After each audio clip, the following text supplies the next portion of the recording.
I wish I knew what the lifetime allowance was, but I'm too embarrassed to ask. One of the most popular long-term savings vehicles in the UK is the pension. A pension is a tax-efficient wrapper for your investments. If you invest using a pension, you will pay less tax than you would if you invested without using the wrapper. These tax benefits are designed to encourage us to save enough to fund our own retirements, rather than depend on the state in our old age. However, the tax benefits of pensions have become steadily less generous over the last 20 years. Governments have shied away from directly cutting tax relief on pension contributions, presumably because they fear it would be too politically controversial. Instead, they have drastically cut the amount you can save into a pension. As well as limiting the amount you can save each year, they have imposed a lifetime allowance on the total amount you can shelter in a pension.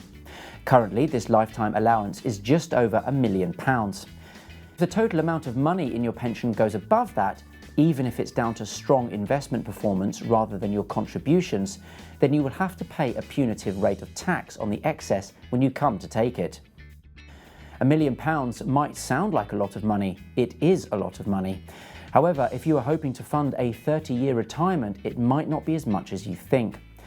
At current annuity rates, £1 million would buy a 65-year-old single man an inflation-linked income somewhere in the region of £30,000 a year for life.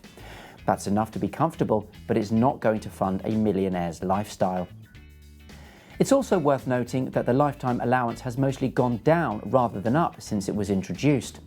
It started at £1.5 million in 2006, rose as far as £1.8 million by 2011, then was cut to £1 million in 2016. It now stands at just over £1,070,000. In other words, there is no guarantee whatsoever that it will rise with inflation in the future. So if you are in your 40s or 50s, it's worth planning ahead now. And if you are close to retirement and are concerned that it may breach the lifetime allowance, it's worth seeking advice. The rules are more lenient for people with defined benefit pensions. To learn more about that and about efficient pension investing, subscribe to Money Week magazine.